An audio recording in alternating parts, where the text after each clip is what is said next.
শ্রীমদ্ ভগবদ গীতা মাহাত্ম্য। পদ্ম পুরাণে দেবাদিদেব শিব কর্তৃক ভগবদ গীতার মহিমা কীর্তন। তৃতীয় অধ্যায়।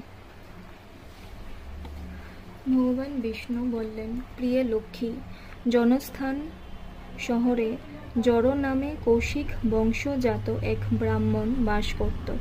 সে ব্রাহ্মণদের অনুসৃত শাস্ত্রাদিষ্ট ধর্ম কর্ম পরিত্যাগ করে নানা ধর্ম বিরোধী কাজ করত। মদ, জুয়া, পশু শিকার ও বেশ্যালয় গমন তার অতি প্রিয় ছিল। এইভাবে ধন সম্পদ নষ্ট করে উত্তর দেশে সে বাণিজ্য যাত্রা করল।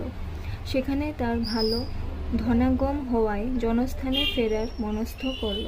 অনেক হাঁটার পর একদিন সে এক জনশূন্য স্থানে এসে পৌঁছালো। সূর্যাস্তের পর অন্ধকার সারা অঞ্চলটাকে গ্রাস করে ফেলল। সে তখন এক গাছের নিচে রাত কাটাতে মনস্থ করল।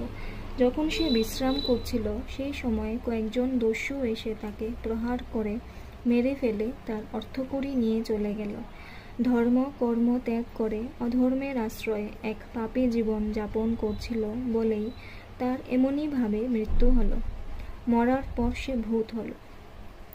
জরের পুত্র খুবই ধার্মিক ছিল এবং বৈদিক শাস্ত্রে সে ছিল পারঙ্গম। অনেকদিন গত হয়ে গেলেও তার পিতা জনস্থানে ফিরে এলো না। সে তখন পিতার খোঁজে বের হবে বলে স্থির করল। বহুদিন ধরে এখানে সেখানে সে পিতার খোঁজ করে বেড়াতে লাগলো। যখনই কোনো পথিকের সাক্ষাৎ পায় তখনই সে তার কাছে তার পিতার কথা জিজ্ঞাসা করে। একদিন তার পিতার পরিচিত এক ব্যক্তির সঙ্গে তার দেখা হলো। লোকটি তাকে তার পিতার সম্বন্ধে সব ঘটনা খুলে বলল। পিতার মৃত্যু সংবাদ শুনে তার নরক থেকে মুক্তি লাভের জন্য কাশী ধামে গিয়ে পিণ্ডদানের মনস্থ করল। কাশী যাত্রার নবম দিনে ক্লান্ত হয়ে ঘটনাক্রমে যে গাছের নিচে তার পিতাকে হত্যা করা হয়েছিল সেই একই গাছের নিচে বিশ্রাম করতে বসল। সন্ধ্যাবেলায় সেখানে সে তার নিত্যকার কৃষ্ণ পূজা সম্পন্ন করল এবং শ্রীমদ্ ভগবদ গীতার তৃতীয় অধ্যায় আবৃত্তি করল।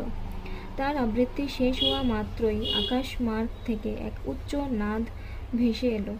ঊর্ধ্ব দিকে তাকিয়ে সে তার পিতাকে দেখতে পেল, আর তার চোখের সামনেই চতুর্ভুজধারী পীতবসন পরিহিত এক অপরূপ সুন্দর মূর্তিতে তার পিতার রূপ পরিবর্তন হয়ে গেল।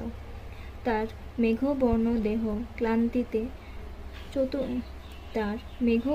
দেহ কান্তিতে চতুর্দিক আলোকিত হলো। পিতা তাকে আশীর্বাদ করল।